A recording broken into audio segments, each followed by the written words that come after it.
नाज़रीन अस्सलाम वालेकुम। नाज़रीन, अब से चंद लम्हे पहले वज़ीर आज़म पाकिस्तान जनाब इमरान खान ने अपनी वो तकरीर ख़त्म की जिसका बहुत घंटों से बल्कि कहिए कि कल से इंतज़ार था, जिसके बारे में पाकिस्तान के इंफॉर्मेशन मिनिस्टर फवाद चौधरी साहब ने एक ट्वीट के ज़रिए कौम को ये बताया कि वज़ीर आज़म यूक्रेन और रूस में जंग के बाद जो एक आलमी माशी सूरत हाल बिल्डअप हो रही है, वो पाकिस्तान के लिए ख़ास करके चूँकि एनर्जी की कीमतें ऊपर जाएंगी, तेल की कीमतें ऊपर जा चुकी हैं, गैस की कीमत ऊपर जाएंगी, उन हालात से कौम को एहतमाद लेंगे। लेकिन वज़ीर आज़म ने सारी सूरत हाल बताई ज़रूर, उन्होंने पाकिस्तान के बारे में बहुत कुछ बताया, मईशत के बारे में बताया, लेकिन उसके बाद उन्होंने कहा कि वो रिलीफ दे रहे हैं। वो तेल की कीमत में, पेट्रोल की कीमत में 10 रुपये फ़ी लीटर और बिजली की कीमत में 5 रुपये पर यूनिट पे रिलीफ दे रहे हैं। इसे मद्देनज़र रख के लोग ये सोच सकते हैं कि शायद वज़ीर आज़म किसी आने वाले इलेक्शन का या जो सियासी बहरान है उसका मुकाबला करने की कोशिश कर रहे हैं, और वो सियासी बहरान ऑलरेडी हमारे सर पे खड़ा है, हमारे सामने है। इस वक्त मसलसल गुज़िश्ता कई दिनों से, हफ्तों से अपोजिशन की मुलाकातें भी हो रही हैं, और अब बिलावल ज़रदारी भुट्टो साहब ने कराची से इस्लामाबाद का रुख अख्तियार किया है। दूसरी तरफ पाकिस्तान तहरीक इंसाफ के लीडरान जो हैं वो अंदरून सिंध से कराची का रुख अख्तियार कर रहे हैं। सबसे पहले मैं आपको सुनाता हूँ कि बिलावल ज़रदारी भुट्टो क्या कह रहा है। चाहते हैं कि अगर वजीर आजम समझता है, अगर सिलेक्टेड समझता है कि पीपी का वो मुकाबला कर सकता है, तो आज उसका खिताब है, कौम से खिताब करने वाला है। उस खिताब में ऐलान करे, असेंबलीज को करवा दे, हम इलेक्शंस के लिए तैयार हैं। क्या आप तैयार हो? बुज़दिल क्यों भाग रहे हो?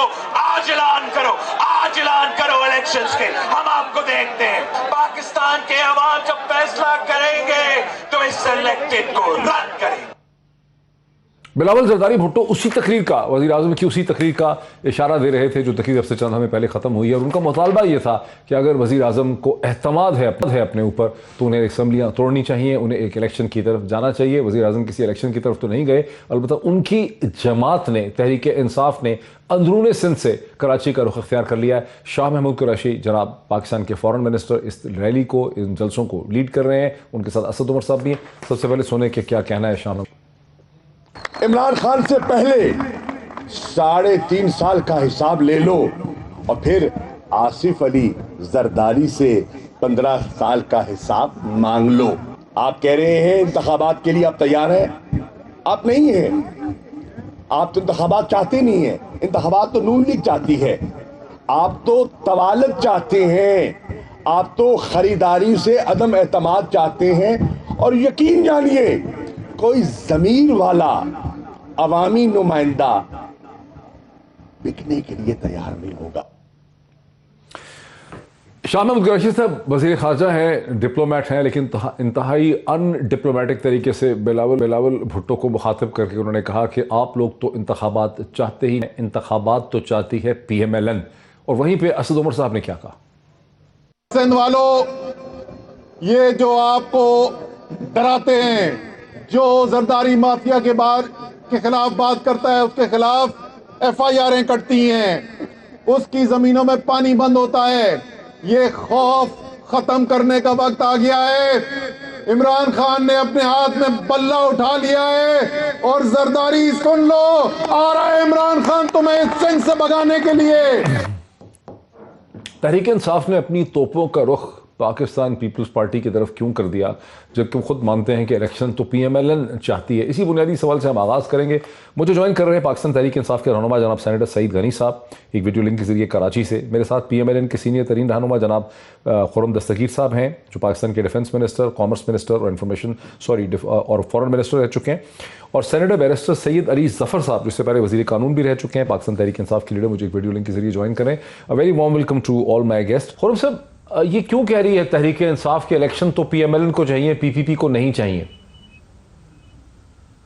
ये वज़ीर आज़म की तकरीर की तरह इनकी तमाम गुफ्तगू जो है वो हकीकत की बजाय अपने सियासी मकासद के लिए ये करते हैं, प्रोपेगेंडा करते हैं। हमने बहुत संजीदा मुशावरत की है, और इस वक्त इमरान खान को घर भेजने के मामले में मुस्लिम लीग नून और पाकिस्तान पीपल्स पार्टी है, वो मुकम्मल तौर पर मुत्तफिक हैं, मुत्तहिद हैं, और हर जगह पर जब इनका लॉन्ग मार्च पहुंचेगा तो हम उसका इस्तकबाल करेंगे, उसमें अपना हिस्सा डालेंगे।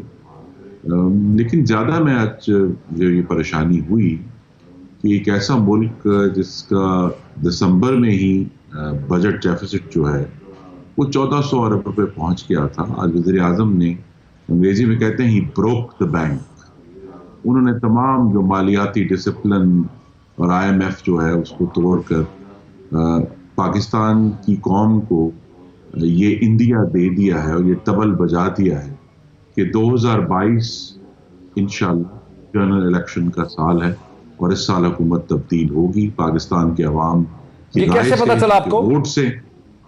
जी, क्योंकि जितने भी मालियाती इशारे हैं वो तो 10 रुपए पेट्रोल कम करने की इजाजत नहीं दे रहे। जितने भी मालियाती इशारे हैं वो बिजली की कीमत 5 रुपए कम करने के इशारे नहीं दे रहे। आपके नाजरीन मुझसे बेहतर पता है कि पिछले 3 हफ्ते में 2 दफा ये बड़ी इंटरेस्टिंग बढ़ाई गई।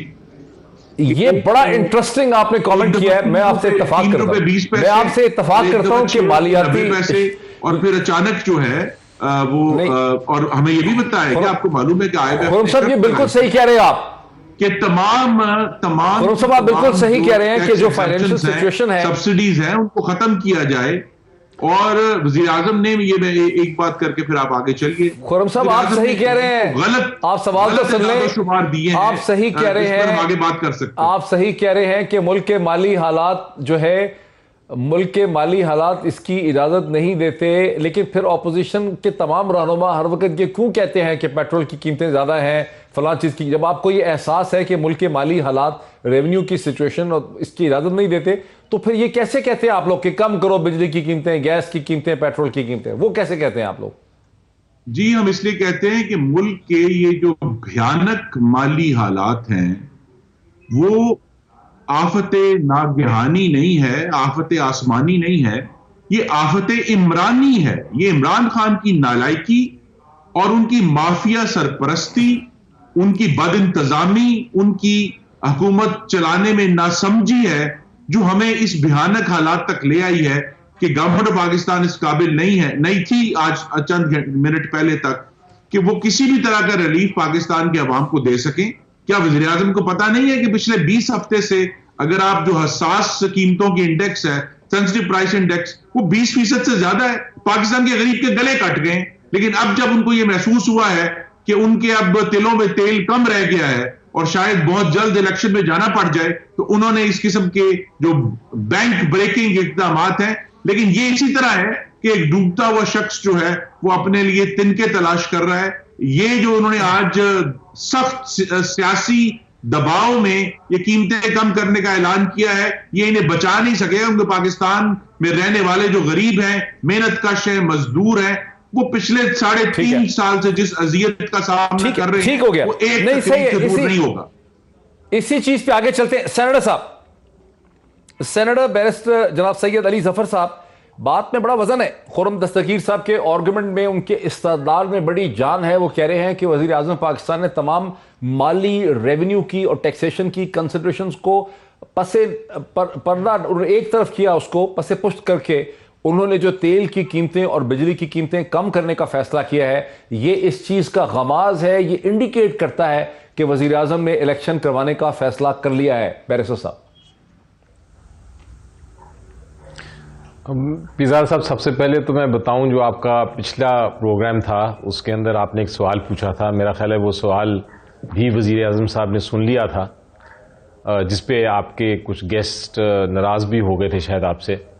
आपने पूछा ये था कि आप PMLN और पीपल्स पार्टी को मुखातिब करते हुए आपने कहा था कि अगर आपके पास कोई सलूशन है, अगर आप कहते हैं कि गवर्नमेंट बहुत नाअहल है और वो काम नहीं कर रही, रिलीफ नहीं दे सकती, उनको फाइनेंसेस का नहीं पता, गवर्नेंस का नहीं पता, तो आपके पास क्या सॉल्यूशंस हैं, आपके पास क्या ऑप्शंस हैं? क्योंकि आज तक हमने वो तो सुनी नहीं।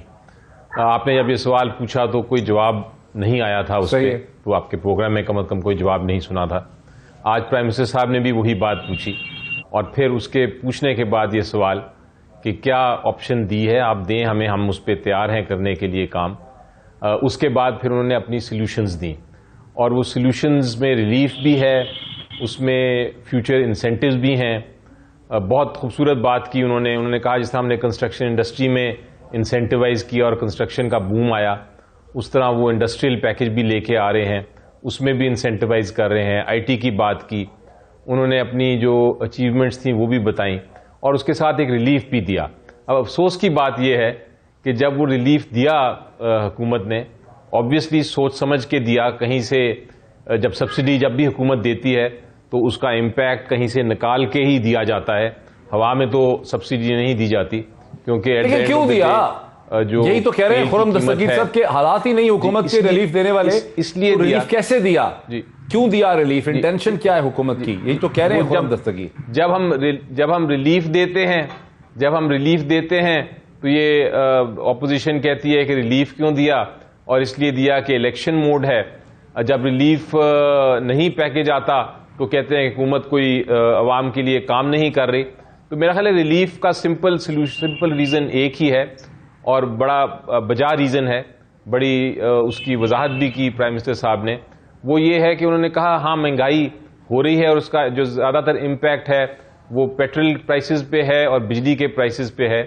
तो जहाँ ज़रूरत है उसको, ओगरा ने भी कहा कि आप उसको इंक्रीज़ करें, आप उसकी पेट्रोल की प्राइसेस भी और बिजली की प्राइसेस भी उसकी वजह से इंक्रीज़ करें।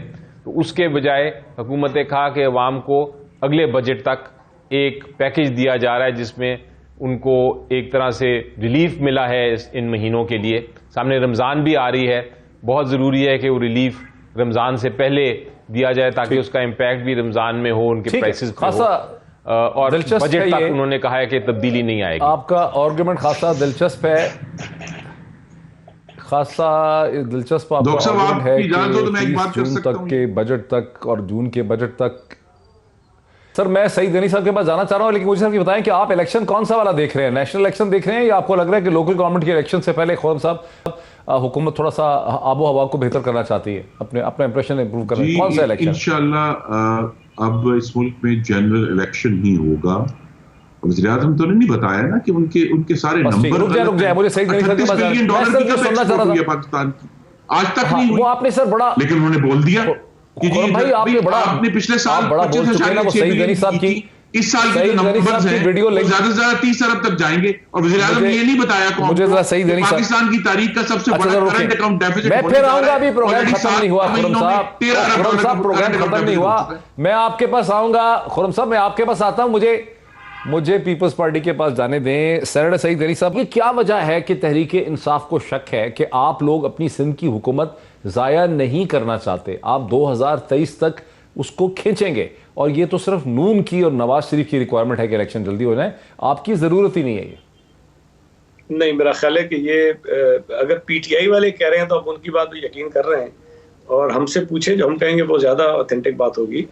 और ये सवाल बिलावल भुट्टो ज़रदारी साहब से भी किसी शाह महमूद कुरैशी साहब ने तकरीर करते हुए कहा है। मतलब शाह महमूद तो नहीं तय करेंगे ना कि सिंध हुकूमत हमने रखनी है कि नहीं रखनी है, ये फैसला तो पीपल्स पार्टी ने करना है, सिंध हुकूमत ने करना है। अच्छा, मैं ये समझता हूँ कि इस वक्त जो सूरत हाल इस मुल्क की है, और बिलावल साहब ने भी जवाब ये दिया था कि हम इस मुल्क में एक जेन्युइन रिप्रेजेंटेटिव हुकूमत चाहते हैं और जिसको आवाम वोट देकर बेहतर तरीके से पाकिस्तान को मुश्किलात से निकाल सकती है। और अगर उस नतीजे में हमें सिंध असेंबली भी डिसॉल्व करनी पड़ती है जल्दी अगर ये तय होता है कहीं पर, तो हम वो कर लेंगे। मैं ये समझता हूँ कि ये बड़ी बेवकूफ़ी की सोच होगी। एक तरफ हम ये मुतालबा करें कि वफाक में इलेक्शंस हों और एक साफ और शफाफ इलेक्शंस हों जिसके नतीजे में नई हुकूमत बने, और दूसरी तरफ हम ये बात करें कि नहीं सिंध असेंबली में नहीं तोड़नी है। मेरा ख्याल है कि ऐसा मुमकिन नहीं है। ये चीज़ें जहाँ भी तय होंगी एक साथ होंगी और पीपल्स पार्टी ज़ाहिर है कि उस मुशावरत का हिस्सा होगी। और मुल्क को बचाने के चक्कर में हम ये नहीं करेंगे कि अपनी सूबाई हुकूमत भी जो है वो हम रोक लें और कहें जी लोगों का बेड़ा गर्क होता है। ऐसा बिल्कुल भी गलत है। ये शाह महमूद कुरैशी साहब ने जो बात कही है वो सिर्फ लोगों को ये बताना चाहते हैं कि जी पीपल्स पार्टी शायद ये नहीं करेगी। शाह महमूद कुरैशी के जो स्टेटमेंट्स हैं अगर आप देखें तो वो भोकड़ाहट का खुलकर इजहार कर रहे हैं। जिस किस्म की वो बातें कर रहे हैं उससे वाज़ेह तौर पर नजर आ रहा है कि गवर्नमेंट के ऊपर बहुत एक खौफ तारी है, घबराहट तारी है। और बिलावल भुट्टो ज़रदारी साहब ने जो मार्च शुरू किया है, कराची से लेके हम हैदराबाद पहुंचे हैं तो वज़ीर आज़म साहब को ख्याल आ गया कि इस मुल्क के गरीब लोगों का बहुत ही बुरा हाल है, पेट्रोल की कीमतें उन्हें बहुत ही बढ़ा दी हैं, बिजली भी बहुत महंगी हो गई है और इनको दीगर जो सेक्टर्स हैं उसको भी कोई ना कोई सहूलतें देनी है। ये कोई आज से तो नहीं हुई, कल से तो नहीं हुई, ये सूरत हाल तो पिछले 2-2.5-3 सालों से मुस्तकिल खराब होती आ रही है। आज अगर वज़ीर आज़म को ये ख्याल आया है तो इसका आप अंदाज़ा लगा लीजिए कि अपोजिशन की जो तहरीक है, अपोजिशन की जो आपस में एक इत्तफाक पैदा हुआ है कि नो कॉन्फिडेंस मोशन लेकर आना है, एक वजह वो है। दूसरा बिलावल भुट्टो जरदारी साहब का मार्च है जो कराची से शुरू हुआ, उनका अंदाजा है। देखें लोगों का जो मूड है, मुझे नहीं पता आप उसको फॉलो कर रहे हैं कि नहीं कर रहे हैं। अगर क्राउड को आप देखें, इतना चार्ज क्राउड होता है और इतनी बड़ी तादाद में हर स्टेशन पे उनको मिल रहा है, और इसी टेम्पो के साथ जब हम इस्लामाबाद पहुंचेंगे तो मुझे लगता है कि वज़ीर आज़म शायद 20-25 रुपए पेट्रोल और कम कर देंगे।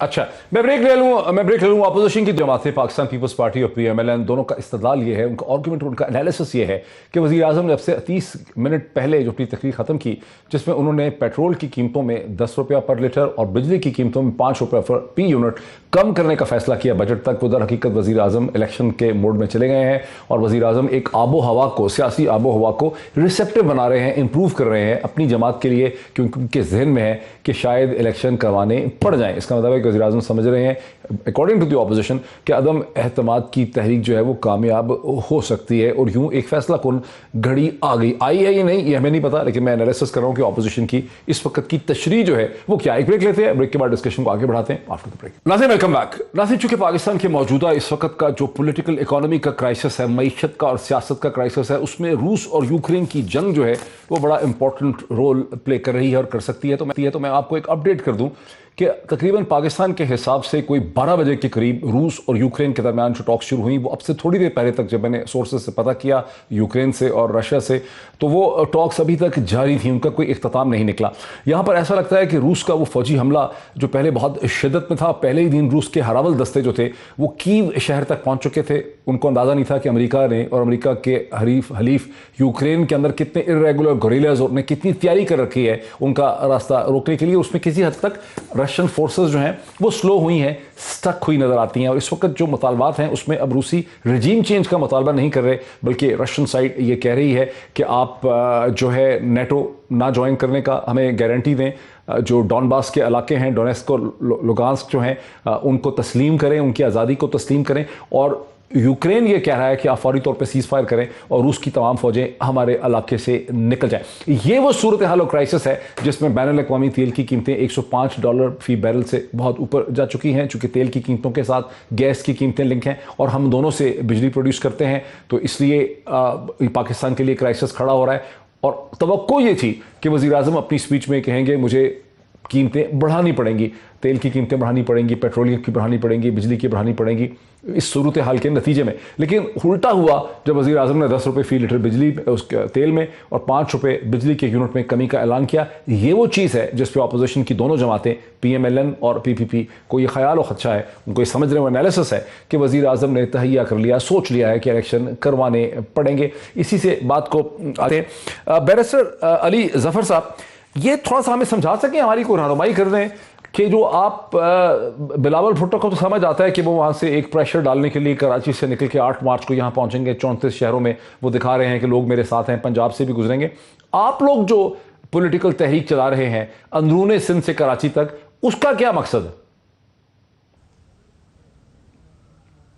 देखें जी, हमारी आइन में मुख्तलिफ हुकूमतें हैं। एक फेडरल हुकूमत है, कुछ प्रोविंशियल हुकूमतें हैं, और PTI का ख्याल है कि इस वक्त जो हुकूमत सिंध में चला रहे हैं वो उसमें बहुत सारे मसाइल हैं लोगों को। गुड गवर्नेंस नहीं हो रही, करप्शन हो रही है, और उनका ख्याल है, PTI का ख्याल है कि जो तहरीक चलाई जा रही है या जो रैली निकाली जा रही है पीपल्स पार्टी की तरफ से, उसका मकसद इलेक्शन कराना नहीं, वो सिर्फ एक क्रिएट करना है हलचल पॉलिटिकल सिनेरियो में। इन सारी चीज़ों को मद्देनज़र रखते हुए एक लोगों में एक PTI जाके कह रही है कि, और ये हक है हर पार्टी का कि वो जाए अपने लोगों के पास, चाहे वो हुकूमत में हो या ना हो, वो लोगों के पास जाके उनको आगाह कर रही है कि किस तरह अगले इलेक्शन में जो आने वाला है पीपल्स पार्टी की हुकूमत के खिलाफ वोट करना है और PTI की हुकूमत को लेके आना है। इसका ये जो पॉलिटिकल आपको भी लगता है ये तहरीके इंसाफ की सिंध में रैली से हम ये तासुर निकाल सकते हैं कि तहरीके इंसाफ को लगता है कि इलेक्शन आने वाले हैं अगले चंद माह में, चंद हफ्तों में, और आप समझते हैं कि सिंध जो कि पीपल्स पार्टी का वोट बैंक है वहां आप एक प्रेशर जनरेट करना चाहते हैं, वहां से वोट जीतना चाहते हैं, यही मतलब हो ना? वरना पिछले 3.5 पौने 4 साल में तो आपने सिंध का रुख इख्तियार नहीं किया। देखिए जहां तक ताल्लुक है, नहीं, इलेक्शन तो देखें 1.5 साल में तो होना ही है। इलेक्शन का जो वक्त मुकर्रर किया गया है आइन में, उस पे इलेक्शन होना है, और ये आप देखेंगे कि ये मोमेंटम बढ़ता जाएगा इलेक्शन तक। हर पॉलिटिकल पार्टी अपनी अपनी करती रहेगी जो उनकी है कार्रवाई, पॉलिटिकल कार्रवाई और पॉलिटिकल एक्टिविटी। लेकिन मैं आपको जरा थोड़ा सा क्लैरिफाई कर दूं, ये जो बार बार कहते हैं कि इलेक्शन मुकर्ररा वक्त से पहले हो जाएगा, या 2022 इलेक्शन का है वक्त, या ये जो रैली है PTI जो कर रही है सिंध में, इसकी वजह से इलेक्शन आने वाला है। इलेक्शन आने के सिर्फ 2 तरीके हैं अगर वक्त से पहले करना है। या तो प्राइम मिनिस्टर साहब खुद फैसला कर लें कि वो इलेक्शन करना चाहते हैं, और वो उसके लिए जब भी हुकूमत समझती है, और यही हिस्टोरिकल पॉलिटिकल एनालिसिस होता है, जब हुकूमत समझती है कि वो इलेक्शन जीत सकती है तो वक्त से पहले भी कराया जा सकता है। वो डिसॉल्व कर सकता है प्राइम मिनिस्टर असेंबली को, और फिर वो प्रेसिडेंट जो हैं वो उसको इलेक्शन कमीशन ऑफ पाकिस्तान को हदायत दे देते हैं कि अब आप इलेक्शन कराएं।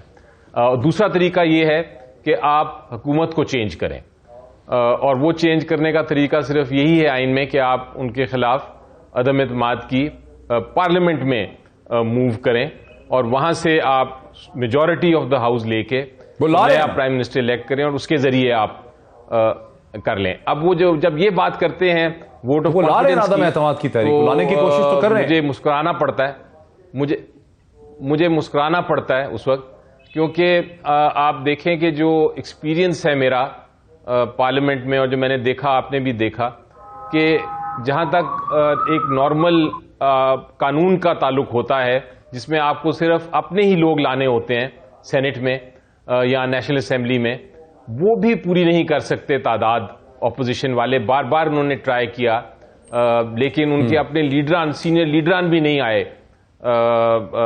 वोट करने के लिए। तो उस वक्त मुझे फिर मुस्कुराहट ही करना पड़ता है, मुस्कुराना पड़ता है, क्योंकि आप जरा मुस्कुराएं, मेरे साथ रहें। मैं समझ गया हूं आपकी बात, सुनने वाले भी समझ गए हैं कि आप क्यों मुस्कुराना चाहते हैं। मैं जरा खुरम, ठीक है, खुरम दस्तगीर साहब, सेनेटर अली जफर साहब जो हैं, बैरिस्टर अली जफर साहब के पास एक जवाब है मुस्कुराने का, बिकॉज अगर 3.5 साल से ज्यादा का जो हम वक्फा टाइम पीरियड देखते हैं पाकिस्तानी सियासत का, तो हर दफा आपने कोशिश की, और जहां कानून के लिए सिर्फ अपने ही लोग लाने थे वहां भी कामयाब नहीं हो सके। तो इतनी ज्यादा जमातों को, जहां नंबर ही आपके पास 20-21 आपको तोड़ने हैं, लोग PTI के लोग तोड़ने हैं, PMLQ को लेकर आना है, MQM को लेकर आना है, GDA को लेकर चलना है, बलोचिस्तान अवामी पार्टी को लेकर चलना है, पीपल्स पार्टी को साथ लेकर चलना है, तो वो उनको लग रहा है कि मुश्किल है, इसलिए वो मुस्कुरा रहे हैं। जी जरूर मुस्कुराएं, और जहां तक तहरीक अदम एतमाद का ताल्लुक है, मेरी इस्तदा है उनसे कि दुआ सोच समझ के मांगे, कहीं कबूल ही ना हो जाए, क्योंकि इस दफा इसीलिए तो इसके लिए बहुत सोच समझ कर और हसासियत से तैयारी की गई है। और उसकी सबसे बड़ी इंडिकेशन यही है कि मुस्लिम लीग नून और पीपल्स पार्टी के दरमियान जो एक तनाव 1 साल से चल रहा था, और इख्तलाफात थे, बड़े बयानात भी दिए गए दूसरे के खिलाफ, हमने वो पसे पुश डालकर इकट्ठे होकर इस हुकूमत को, और असल में तो ये एक हाइब्रिड निज़ाम है जिस हम सब इस वक्त मजलूम हैं जिसकी वजह से, तो उसको ख़त्म करना है। हमने इस बात को यकीनी बनाना है कि पाकिस्तान की सियासत में वो तनाव क्यों था, किन बुनियादों पे था, और किस क्विड प्रो को में उस तनाव को आपने खत्म किया? क्या बार्गेन हुई है? सियासत में तो बार्गेन ही होती है। उस वक्त तनाव ये था जब इलेक्शन में अभी 2.5 साल बाकी था कि क्या इस्तीफे फौरी दिए जाएं, या इसके लिए जो है वो तहरीक अदम एतमाद लाई जाए। वो 1 साल गुजर गया, अब जबकि इलेक्शन बेहद करीब है, तो तहरीक अदम एतमाद का ऑप्शन जो है वो बेहतर तौर पे, मंतकी तौर पे सामने आया है, और उसमें ये भी है डॉक्टर साहब, जो बड़ी अहम बात है कि मैं चूंकि एक मुंतखब अवामी नुमाइंदा हूं, पिछले 1 साल में जिस किस्म की कातिल महंगाई हुई है पाकिस्तान में, वजीर आजम जो मर्जी कहें, अगर उनके जिस हल्के से वो मुंतखब है मियां वाली से, उसके किसी महल्ले में किसी करियाना स्टोर पर चले जाएं तो उन्हें ये पता चल जाएगा कि तहरीक अदम एतमाद क्यों आ रही है। क्योंकि घी 450 रुपए लीटर है, क्योंकि चीनी 120 रुपए किलो है, क्योंकि आटा आपके शहर इस्लामाबाद में, मियांवाली में तो और भी महंगा है, 90 रुपए किलो है। तमाम दालें जो हैं वो 200 रुपए से ऊपर है फी किलो। तो जब जो कोई भी पाकिस्तान का शहरी करियाने पे जाता है तो उसको हुकूमत की बातें और वजीरों के ये दावे जो हैं वो झूठे लगते हैं कि जनाब देखिए, हमने वजीर आज़म ने आज भी कहा कि जी बम्पर क्रॉप्स हुई हैं। भाई बम्पर क्रॉप्स हुई हैं चीनी की और उसकी गन्ने की और गंदम की और यूरिया की, आप रिकॉर्ड प्रोडक्शन है, लेकिन आप हर महीने करोड़ों डॉलर खर्च करके ये चीजें मंगवा रहे हैं। तो ये किधर जाती हैं चीजें, ये कहां चोरी हो रही हैं, ये किधर स्मगल हो रही हैं? और वज़ीर आज़म को ये भी नहीं मालूम कि पूरे मुल्क में इस वक्त जो अमन और अमान की सूरत हाल है, जो कत्ल की सूरत हाल है, जो खवातीन के ऊपर हमलों की सूरत हाल है, अभी चंद दिन पहले पंजाब ने बिल आकर अपने जो जराइम के स्टैटिस्टिक्स थे वो रिलीज कर दिए। उन्होंने कहा कि जनाब पिछले 1 साल में अगर आप गौर करें तो 20,000 खवातीन को हरासा किया गया, 9,000 प्रॉब्लम्स होंगे जिनसे ज्यादती हुई और 90 खवातीन को तो कत्ल ही कर दिया गया। तो इस वक्त वो सही कह रहे हैं, आपके ये मसाइल तो हमेशा से हैं। जी खुर्रम की जरा पीपल्स पार्टी के साथ जाती हो रही है। देखें, पंजाब बड़ा भाई है, पीपल्स पार्टी को वक्त मिलना चाहिए। सर वो पीपल्स पार्टी को भी आने दें। अगर पीपल्स पार्टी को टीवी प्रोग्राम में इंसाफ नहीं मिलेगा तो असेंबली में कैसे मिलेगा? सेनेटर सईद गनी साहब, मसला क्या था आपका नून के साथ 1 साल पहले? क्या वजह थी जिस वजह से आप लोग इकट्ठे नहीं थे और कैसे उसको आपने रिजॉल्व किया है? मेरा ये सवाल है आपसे। अगर मुझे इजाजत दे, थोड़ा सा जो अली जफर साहब से आपने पूछा था कि वो सूबा सिंध में क्या करने जा रहे हैं, क्या कर रहे हैं।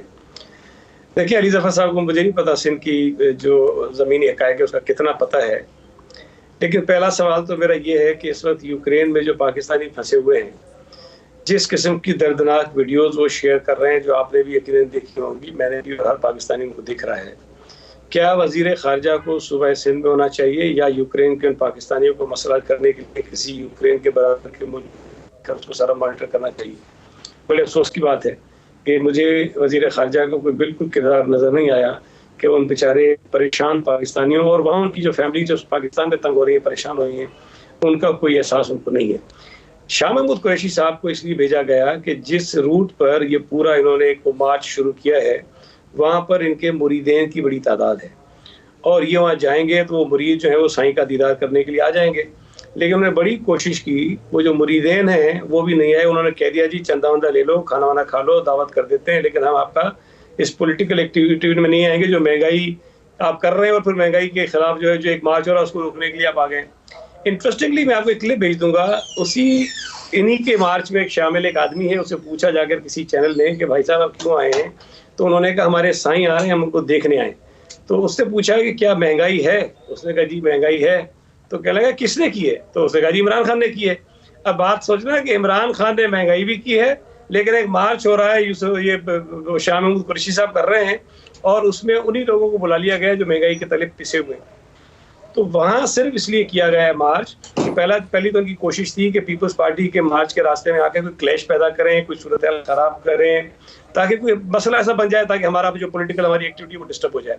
लेकिन अल्लाह का शुक्र है कि हमने बड़े तरीके से उनको हैंडल किया है, उनका अपना रास्ता उनको दिखा दिया है, हम अपने रास्ते से आ रहे हैं, उसको हमने मैनेज कर लिया।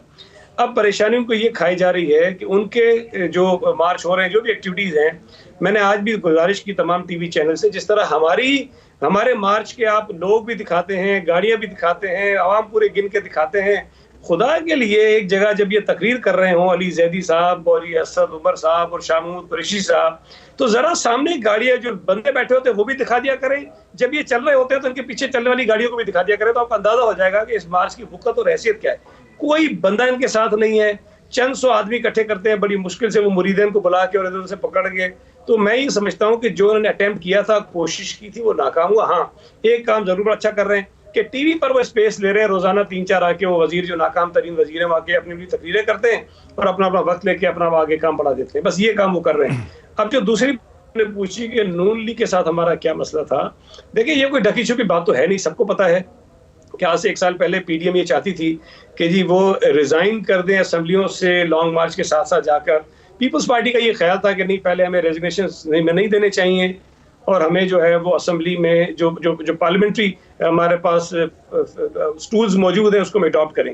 तो नो कॉन्फिडेंस मोशन की बात थी, उस वक्त नहीं मानी गई, लेकिन बहरहाल अब वक्त गुजर गया और उसके बाद एक बात इत्तफाक हो गया है कि नो कॉन्फिडेंस के जरिए हुकूमत जा सकती है। तो अगर वो उस बात पर आ गए तो हमारी ब्रेक में ले लूं सईद गनी साहब, ले लूं। अब मेरे सवाल का जवाब देर से दिया आपने, ब्रेक में सईद गनी साहब मुझे ब्रेक लेने दीजिए। चूंकि आपने फॉरेन ऑफिस के हवाले से सवाल उठाया तो मुझे चूंकि पाकिस्तान एम्बेसी यूक्रेन ने ब्रीफ भी किया है कि वहां जो मसला है स्टूडेंट्स का और पाकिस्तानी कम्युनिटी का, मैं ब्रेक से वापस आता हूं, मैं आपको बताता हूं कि उसकी हकीकत इस वक्त क्या है, उस पर भी कमेंट करते हैं आफ्टर द ब्रेक। नाज़रीन वेलकम बैक। 6-7 मिनट हमारे पास है, क्विकली आपको अपडेट कर दूं कि चूंकि सेनेटर सईद गनी साहब ने पाकिस्तानी जो स्टूडेंट्स और कम्युनिटी है यूक्रेन में जो इस वक्त जंगज़दा इलाका है उसके हवाले से सवाल उठाया था, तो मुझे पाकिस्तान एम्बेसी यूक्रेन उसके हवाले से मुसलसल ब्रीफ कर रही थी, मेरा इंटरेस्ट भी था, वो ब्रीफ भी कर रहे हैं कि 6 से 7 हज़ार पाकिस्तानी कम्युनिटी यूक्रेन के पूरे फैली हुई। यूक्रेन बहुत बड़ा मुल्क है, 6 लाख स्क्वायर किलोमीटर से ज़्यादा उसकी टेरिटरी है, तो 6-7 हज़ार पाकिस्तानी कम्युनिटी थी, उसमें स्टूडेंट्स भी हैं, उसमें दूसरी कम्युनिटी भी है जो काम करती है। सभी ने मोबिलाइज नहीं हुए। जो लोगों को जंग शुरू होने से बहुत पहले एम्बेसी ने अलर्ट कर दिया था कि यहाँ से खतरा है, आप अपने आप को एवैक्यूएट कर लें, कुछ लोग उस वक्त निकले, अक्सर नहीं निकले। अब जब सूरत हाल डेवलप कर गई है, कई सौ लोगों को निकाला जा चुका है, कई सौ लोग बॉर्डर्स के ऊपर हैं, सूरत हाल तशवीशनाक है, लेकिन एक लॉजिस्टिक प्रॉब्लम है जो 3 या 4 ममालिक यूक्रेन के साथ हैं, जिसमें पोलैंड है, जिसमें स्लोवाकिया है, जिसमें हंगरी है और नीचे मोल्डोवा है और रोमानिया है। वहाँ से पाकिस्तान के फॉरेन मिनिस्टर की, वहाँ के फॉरेन मिनिस्टर के साथ, फॉरेन सेक्रेटरी की, वहाँ के फॉरेन सेक्रेटरीज के साथ मसलसल बातचीत हुई है। तो एक अरेंजमेंट जो है उसके हवाले से सेटअप हुआ है, क्योंकि इस वक्त एक लॉजिस्टिक नाइटमेयर है और भी बहुत से लोग नहीं निकल पा रहे और पाकिस्तान भी इस तशवीशनाक सूरत हाल से दो चार है। सेनेटर बैरिस्टर साहब अली जफर साहब, आज प्रोग्राम में लग रहा है कि ऑपोजिशन का पल्ला जो है ना बड़ा भारी है। उनका इस्तदलाल यही है कि आपकी हुकूमत ने खुद ही फैसला कर लिया है कि अब आप लोगों ने इलेक्शन करवाने हैं और आप कह रहे हैं कि इलेक्शन अभी जल्दी नहीं होते। कुछ हमें कन्विंसिंग चीज़ बता दें हमारे सुनने वालों को कि क्यों आप महसूस कर रहे हैं कि इलेक्शन जो है वो नहीं हो पाएगा 2023 से पहले और 2022 में इलेक्शन नहीं होगा, बस मुख्तसरन बता दें। जी एक बड़ा सिंपल इसका जवाब है जी कि अभी हमारी कुछ ऐसी इकोनॉमिक पॉलिसीज़ और ऐसे कुछ प्रोजेक्ट्स हैं जो कि अभी शुरू हो चुके थे हमारे, जब हम आए थे 2018 में, उन्होंने अभी अख्ताम पे पहुंचना है, उनको कंप्लीट करना है हमने। और 5 साल का मकसद ही ये होता है कि आपको वक्त लगता है सारे प्रोजेक्ट्स को कंप्लीट करने में, इसीलिए आइन में लिखा हुआ है कि आपकी हुकूमत 5 साल के लिए है और आप 5 साल तक अपनी काम करके उसके बाद अवाम के पास जाएं और अवाम से कहें कि अब हमारी जो परफॉर्मेंस है और बाकियों की जो परफॉर्मेंस माजी में थी उसको कंपेयर करके तो वोटिंग करें। तो ये आइनी रीज़न है और इसका लॉजिकल रीज़न, मंतकी रीज़न भी यही है, जिसकी वजह से हमें कोई किसी किस्म का शक नहीं है कि इलेक्शन वक्त पे ही होगा। बिल्कुल जो ख्वाहिश है ऑपोजिशन की वो हमेशा ये होती है, उनको बल्कि 2018 से ही है कि हुकूमत तब्दील हो और वो हुकूमत में आए। वो ख्वाहिश की हद तक दुरुस्त है और वो उसके लिए जितनी भी उनकी जमहूरी ताकत है वो इस्तेमाल कर सकते हैं, वो भी उनका हक है। वोट ऑफ कॉन्फिडेंस लाने की कोशिश करना ये भी उनका हक है मेरी नज़र में, बिल्कुल करें। लेकिन ये कहना कि हम हुकूमत करना चाह रही है, वो हुकूमत अवाम को रिलीफ देती है, उसका ये मतलब है कि हम चाहते हैं कि इलेक्शन जल्दी हो, ऐसी कोई बात नहीं। और इसमें इस बात में मेरी नज़र में कोई मंतक भी नहीं है। हुकूमत का काम है, वजन नहीं है, इसमें मंतक नहीं है। भी हो मुझे जरा खुरम दस्तगीर साहब को ये मतलब नहीं कि मैं इलेक्शन की तैयारी दीजिए। एक मामूली सी चीज है, 1 सेकंड का, जरा ये बता दें, 12 रुपए पेट्रोल का बढ़ाया था उन्होंने।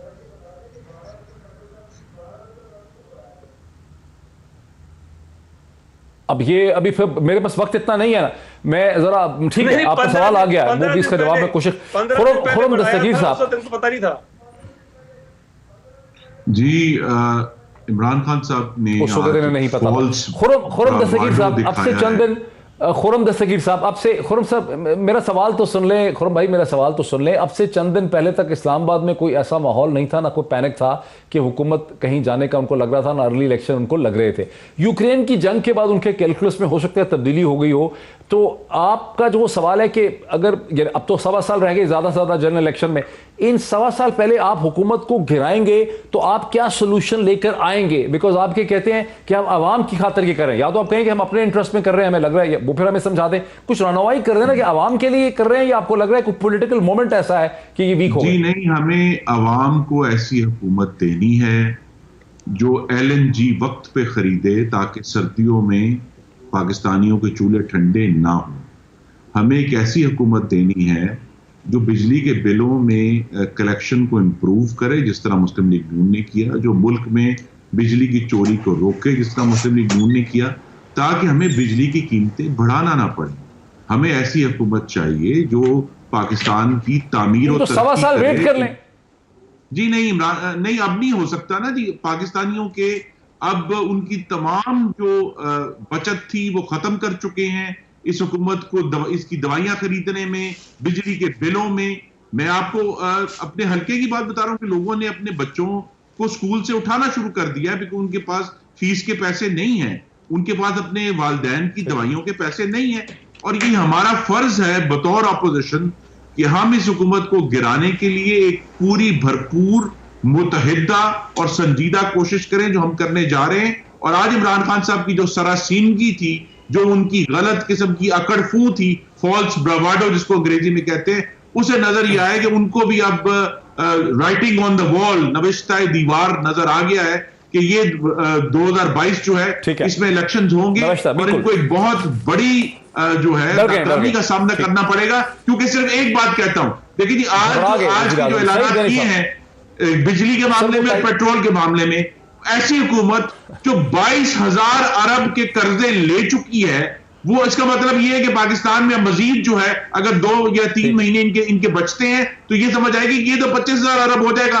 तो वो इमरान खान तो पिछली तमाम हुकूमतों के 30,000 अरब, 30,000 अरब की कहानियां सुनाते थे, वो मुकम्मल तौर पर नाकाम हो गए और मजीद कर्जे लेकर फॉरेन डेट ले चुके, नाकामी नजर आ रही है।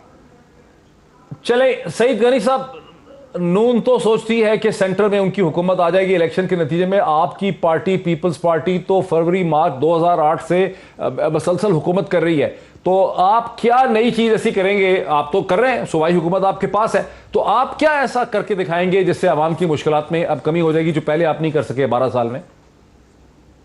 देखिए, एक तो 2008 से 13 तक जब पीपल्स पार्टी की हुकूमत थी, 2008 से 13 तक, उस वक्त भी बहुत क्राइसिस थे, बैनुल-अक़वामी रिसेशन था, सैलाब आए थे, बारिशें हुई थी, बहुत सारे नुकसान हुए, लेकिन पाकिस्तान पीपल्स पार्टी ने उन क्राइसिस में भी जो है मुल्क को सर्व किया, लोगों की हालत बेहतर करने की कोशिश की। अदालतें भी हमारे खिलाफ थी, मीडिया के कुछ ग्रुप्स बहुत सख्त से पूरा एक एजेंडा ड्रिवन कैंपेन चलती रही, लेकिन अल्लाह का शुक्र है कि हमने ये बेनज़ीर इनकम सपोर्ट प्रोग्राम दिया जिसका आज उन्होंने क्रेडिट लिया है। हमने काश्तकारों को सहूलतें दी, जहाँ जब आपकी गंदम की फसल बेहतर हो गई, आप इंपोर्ट करने वाले थे, आप एक्सपोर्ट करने वाले बन गए। हमने यहाँ पर तनख्वाहें सरकारी मुलाजमीन की जो है वो बढ़ाई। उससे ये हुआ कि जो दबाव लोगों के ऊपर था उसको हमने किसी न किसी तरह से स्पेस दी ताकि वो सुकून का सांस ले सकें। आज की जो सूरत हाल है, मुश्किलात अगर हैं भी तो हुकूमत उन मुश्किलात में कमी करने के लिए कुछ नहीं कर रही, बल्कि शायद उनमें मजीद इजाफा ही कर रही है, और अपनी नालायकी और नाअहली की वजह से, मिसमैनेजमेंट की वजह से कोई एक फैसला वो दुरुस्त नहीं कर पाए हैं, चाहे वो गंदम का हो, चाहे वो चीनी का हो, चाहे वो LNG का हो, चाहे किसी भी किस्म का उठा के देख ले काम। इन्होंने हर चीज़ में जो है वो बर वक्त फैसले नहीं किए, गलत फैसले किए, और शायद उसके पीछे इनके जो है वो वेस्टेड इंटरेस्ट है, इनके जो ATMs हैं उनके। बहुत बहुत शुक्रिया जनाब सईद गनी साहब, सेनेटर सईद गना, पाकिस्तान पीपल्स पार्टी के रहनुमा, खुरम दस्तगीर साहब PMLN के, और सेनेटर सैयद अली ज़फ़र साहब तहरीक इंसाफ। इन तीनों का पर्सपेक्टिव आपने सुना, तीनों जमातों का पर्सपेक्टिव आपने सुना। फैसला आपका ही है। अब से कोई 1 घंटा पहले वज़ीर आज़म पाकिस्तान जनाब इमरान खान साहब ने अपनी वो तकरीर ख़त्म की, मुकम्मल की, जिसका कल से इंतज़ार था, जिसके बारे में कहा जा रहा था कि यूक्रेन से बनने वाले इकनॉमिक क्राइसिस के बाद वो आवाम से बात करेंगे। वो तवक्को ये थी कि कीमतें बढ़ाएंगे, लेकिन खिलाफ तवक्को उन्होंने लोगों को एक रिलीफ पैकेज दे दिया, जिसके बाद अपोजिशन को ये लगता है कि रिलीफ पैकेज इसीलिए दिया है कि वो इलेक्शन करवाना चाह रहे हैं, करवाते ही नहीं। ये बात की बात है। आज इतना ही, फिर आपसे मुलाकात होती है।